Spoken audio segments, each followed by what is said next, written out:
Time to do some recording. Oh, yeah.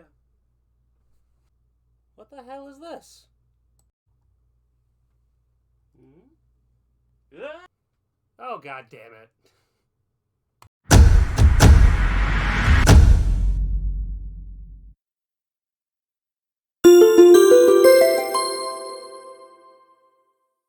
Welcome back to the Kelder Rock Show. Today, as you can tell, I'm a cat.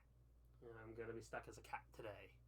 I grabbed this weird power-up that was on my chair, and I turned into a cat. And that kind of leads into what we're talking about today.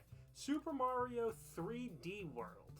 Now, we're only going to be talking about the main 3D part of it. We can talk about Bowser's Fury another day. But we want to talk mainly about the 3D World aspect of this game. This game was originally on the Wii U and then got ported over to the Switch. They had to bring it over because no one really bought the Wii U. Everyone really just kind of wanted the Switch. But you can see here we've got different characters such as Peach Toad, Rosalina, Mario, Luigi, and Blue Toad. And you unlock Rosalina actually. You don't get to start out with her. The way this game works though, you get a certain map here. It's very outlined weird, I gotta say. It's not really the best outline, but you get all this map here. We'll go over that more later, but as we jump into World 1 here, just to show you what it looks like, this game has kind of more of a fixed perspective for this. Not really, you don't get full camera controls like you do in Super Mario 64. You kind of only get the fixed perspective. It's a little weird to begin with. It's really hard to tell where you are. I'm really glad the shadow is here to really point out where we are. And as you can tell, the reason, the main gimmick for this game is cats. You turn into a cat, climb up walls. But that's not the only power-up in here, but it's the main gimmick. Like, the main thing you do is become a cat and just run around. It's definitely not the, that's not something you should base your whole game off of, but it definitely is something that's cool, having the cat power-up. I mean, they even use it in the Mario movie. One of the other big introductions in this game is the clear pipes. You get Sprixie Princess here. This game definitely has some interesting power-ups going on for it. It's very interesting all around. I mean, I can't say it's a flawless game. It's very fun to begin with. It's definitely a great game to go for. I really can't complain too much, but I will find things to complain about later. You'll notice with the gimmick too that even the enemies are cats. They really went all out with the kitty cats here. They really wanted to drive home the point of cat, cat, cat. But with that, you also get a boomerang flower, which is a really cool power-up. And, you still get the fire flower, but the perspectives are really weird. And it really makes it hard to play multiplayer with this, too. Like, it's not the easiest. Now, as we're kind of wrapping up this course here, we got to talk about kind of the layout of this map. You see that when we get to it as we can, you see that, worlds are kind of, spread out throughout randomness. It's not really organized well. It's very, very random. It's just sprawled out. And you can even take a look what you've done in that world. And you also get to take a look at your stamp collection, which you were allowed to use on the Wii U.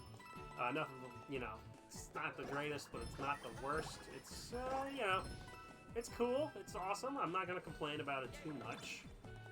Just, again, just kind of bare bones Mario. It's still a great Switch title for it. Just, nothing to write home about. Nothing revolutionary back in the other days. Now, we got to really talk about some of the negatives, though. Really get into that.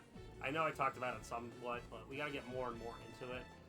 The fixed camera is really bad. It's really frustrating. Just having to guess where it is a lot of the times is not fun. The power-up mix-up, they really do utilize the cat a lot, but there's not really much else to it. And turning all the enemies into cats is not fun. Having Meowser, I mean, he's cool and all, but, I'm getting sick of the, main gimmick being everywhere. With that as well, you just kind of, a lot of the ice is kind of bad, and it's really, really annoying. Now, when you're playing with friends, which we really don't show off in the video here, it's even worse. When you're trying to run, you just pick them up always. There's no, grace with that. There's no, anything crazy for it. It's just, you're just kind of screwed at that point. It does get really, really With that all being said, I think I'm going to give this game a 7 out of 10 because it's still classic Mario, still fun to play as, still just kind of, you know, really good time to play. It's not the easiest, though. You know, the power-ups are very limited, and just, like, the fixed camera is very, very annoying, and it's just hard to work it out sometimes. So I hope you guys enjoyed. Make sure you let me know down below your review and your thoughts about Super Mario 3D World. With that, I'm going to figure out how to not be a cat. Let's see how we can do that. Alright, now what can I do to stop being a cat? I wonder if Baby can help me stop being a cat. Maybe if she runs into me. Well, I guess you're going to be no help. Shy Guy to the rescue! Back to normal. Alrighty. Well, I hope you guys enjoyed this episode, and we will see you in the next one.